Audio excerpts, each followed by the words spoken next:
I want to talk about JJ. Obviously, huge part of your life. Yeah. It's been an up and down relationship that's played out in front of everyone. What is the relationship like now after all of those ups and downs? I mean, before I was kind of scared to talk to him. Now I don't mind. Scared why? I was scared in the sense that I know I've kind of disappointed him. I know I've done so much bad stuff to him that he literally has no reason to talk to me. Like the whole public thing that we had should not have been public. It shouldn't have. I was like an extremist. You were uncontrollable. Yeah. Uncontrollable. Yeah, it's kind of like, like you were kind of bipolar, like very hard to pin down, and he was trying to regulate a situation. Exactly. And you were like, no, don't control me. Yeah, literally. Must have been very frustrating for him. But that was me letting the internet get to me. Again, like, internet is they fuck with you. Yeah. Literally. I actually said to a friend of mine the other day, don't get me wrong, thank God I'm in the business I'm in, because my job beforehand was a lot harder, on the body and everything else, but fucking mentally, I don't know if there's a worse job for your mental health in the UK than being a YouTuber who gets told on a daily basis, here's why you're a fucking shithead and here's what we hate about you. Yeah. People worry about footballers and them playing a game. It's like we're critiquing their game, we're critiquing boxer skills, but we get it about us personally. You're a dick because of this or that, or you look fat or whatever else it is, Yeah, it is pretty rough, and unfortunately that probably had you all in a bad state of mind for a good relationship with your big bro. Who was there ever, I don't know, jealousy or inferiority feelings, or did you ever get annoyed that people seen you as in his shadow, or was that ever the driving force behind the issues? Or so I was never jealous, but I was pissed off that my efforts were being overshadowed, if that made sense. Yeah, like, you didn't want to take away his success. Yeah, exactly. But you just wanted to be recognised. Yeah, literally. So, because I was doing my own thing, but then people would, people still do it now, they compare. I don't, like, so, like, again, before the Jake Paul, I had really, like, thick skin. My skin kind of just like, what? Your armour went. Yeah, literally. And then, and now me growing up, people say whatever. I'm just like, okay. What kind of things do you talk about with JJ? Everything, really. Really? Yeah. Literally everything. So I think the last thing I talked to him about was so my friend Shane, he's an Arsenal supporter, and then I was like, can you get me tickets to the derby? That's cool. Yeah. So I literally, that's what I did for Shane. I got him tickets, and he's gassed. So that's lovely, mate. And obviously, look, your big Christmas fallout was biblical. Yeah. It was such a weird time on YouTube that to see two guys who are mega popular going at each other on Christmas. But what was going through your head towards him? Because it felt like bridges were burnt at that point. So I had just come back from LA. Obviously, I did that stupid diss track that I did on him. It was probably your best diss track, to be fair. I think JJ said that himself. He's like, it would be the good one against me, wouldn't it? Yeah. Yeah, so You literally enlisted like guys he had beef with. Like, was it Jax? It was Dax and Crypt. Yeah. And Jallo as well. Yeah. So I did that stupid diss track. And what was the thinking in that moment of doing that diss track? Why take it to another level? I was just angry. I was just there were a lot of things right now. I've kind of erased a lot of it from my head, but it was just pure anger, just anger. Yeah. Why at him though? Why angry with him specifically? So there was one. So there was a sparring footage that I had with JJ, and then I saw that, and then it was just between me and JJ, but then I saw that sparring footage in Randolph's diss track. So then I was like, so what was my thought process was, okay, so you've given Randolph. Exactly. You've given him some ammunition, this, that, blah, blah, blah. So you've told him this, that, blah, blah, blah. And that was going through my head. So instead of going at Randolph, I went at JJ. And that's when the whole thing. What was that like for your parents over that period, do you think? Oh God, It was bad, man. It was really, really bad, especially because we were going through the whole dog situation as well. Oh yeah, yeah. I remember that. You were pretty low about that as well, because for those who don't know, you had a dog that you absolutely loved called Tank. Yeah. Had an incident, and someone was pressing charges. Yeah. Right? And literally, so my mum was going through that, and my dad as well. But obviously, my mum was getting most of the what do you call it, backlash? Okay. Well, from the police and everything. Really. So we were going through that. Then everything was. So my parents, like my mum, she was.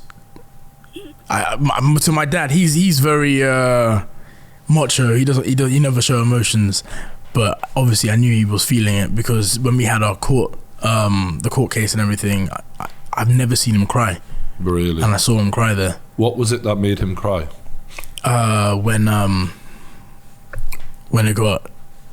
When it was like told that our dog was gonna get put down.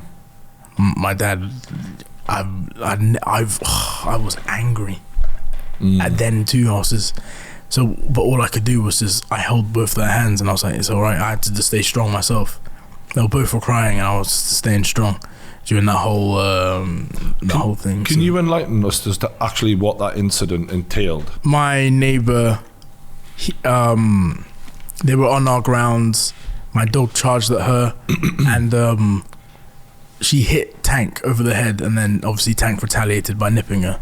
And then but it wasn't a bad bite necessarily. It wasn't a bad bite, no. And then yeah, I mean, I guess because you had a big dog, it's like, exactly, if a little Shih Tzu does that, no one bats an eyelid. Yeah. But a big dog, people instantly freak out. And then the police, they actually uploaded the footage to YouTube. Yeah, but then people they were like, what's wrong with this? Yeah, because from what I remember of the footage, because even I seen it, she was like at the gate. Exactly. Yeah, and it's like, well, what are you doing? Look? Yeah, and then they were getting so much backlash that they ended up deleting. Yeah, because they obviously, I maybe the police putting the YouTube ads on there. It's fucking ridiculous. Yeah. So obviously we were going through all of that, and then this whole JJ situation. Me and my parents, especially my mum, she was down. Like really, really down, in distraught. Everything was just. Did you feel partly responsible for that, in terms of everything that she was going through? Of course, 100%. Like, if I could turn the clock back, there's a lot I would change. Have you guys talked about this openly, as in like, as a family, or are you more the type of family to just try and get on with life and not dwell on those things? So I've apologized to my parents. I've apologized to JJ regarding the whole situation and everything. So but yeah, we're kind of the type to just, it's happened, move on, you know what I mean? I think that's healthy, isn't it? I mean, there's no point in and with JJ in your relationship, obviously he's gone on and probably achieved things that nobody thought possible at this point, with his music and his fighting and everything. What's it been like for you to watch the kid who you remember, as a little geek playing FIFA? I'm happy for him. To see him transform and do all this. I'm nothing but happy for him. Yeah. Like, seeing him do his thing is just amazing, because I remember back when we were in our old, like the first house. Yeah. Seeing him do his raps and everything, I would love it. I would be like, oh, okay, yeah. And now seeing him on the big stage is amazing. Oh yeah. And when I got to see him perform in the O2, was it the O2? Wembley. I was blown away. I was like, from being at his desk to this, it was amazing. You know when I was more looking at one of his dances though. It was. Oh, we know. Not the only one. Yeah, I mean, but you know the real him more than any of us. You know the kid inside. In terms of how he's changed, I mean, success changes everyone. How would you say he's changed from the kid who you knew to the man he is today? So, what are the main differences? Obviously, he went through his ups and downs as well. Like, I'm not going to talk about them because I doubt he would want me to. Yeah, people know. But like, he went through a lot, and it kind of just shows that if you being at the top, there's always like, obviously you have to kind of put up a front, but at the same time, there's a lot going on that people don't know. Mm-hmm. It can be quite lonely at the top. Exactly. Yeah. And I saw that with JJ. There were times where I could see that he was just lashing out, and I would just be like, let me just spend time with you. There was one time I literally just came to his house to talk, and I feel like that made us even closer. Honestly, after that, we've been nothing but. I don't mind saying anything to him, if that makes sense. So, it's important to have that as guys, innit? Like, because there's times where you bottle things up, and then I know I push people away and I isolate when I'm feeling the pressure of life and all that shit. But the minute someone who you know has got your back sits there in front of you, in person, not on the phone or whatever, but ideally in person, like you say, in the room, you will open up, and he knows he's got you for life in that regard. So do you ever worry about him though, in terms of like, unfortunately, the shitty side of the industry is you've got so many people who will look at JJ as an opportunity, a cash cow. Yeah. And he is, like, you know, that's what happens when you make shitloads of money. You need a team. Yeah. That's part of life. But do you ever worry about people capitalizing and using him? And I mean, I've talked to JJ about this. Really? I've told him there are some people that, you know, just be wary and all that and everything. So he knows all that, and I never. Have you named them? Have you said like, watch that one? Maybe. Fair play. No, but no, but he needs a. Yeah, exactly. Yeah. So and then I've also, there was one point where he would see me that way too. He'd be like, oh, you just want to use me to grow. Wow. And I was like, I'd never want that. I don't want you to feel that way, because when with this whole, believe it or not, actually, JJ's the one who is making me upload again. Really? Yeah, because I like neglected YouTube. I was just kind of just doing this focusing on boxing. Yeah, he never has throughout all of this. Yeah, he's always stayed consistent. Yeah, so literally he was the one being like, you need to upload again. You're neglecting YouTube. I know you love boxing, this, that, whatever, but you need to start uploading again, this, that, whatever. So JJ's helping me upload again. And so when he said, oh, you're just sort of using me, and like, look, we don't know what frame of mind he was in that moment, and I can only imagine how hard it must be. I know from my experience in life, the amount of people I've fucking given stuff to and they fucked me over I can only imagine what it's like being him. So, you know, if he was a little paranoid, who would blame him? But were you feeling kind of like, wow, I can't believe you'd see me that way, because that's not what's in here?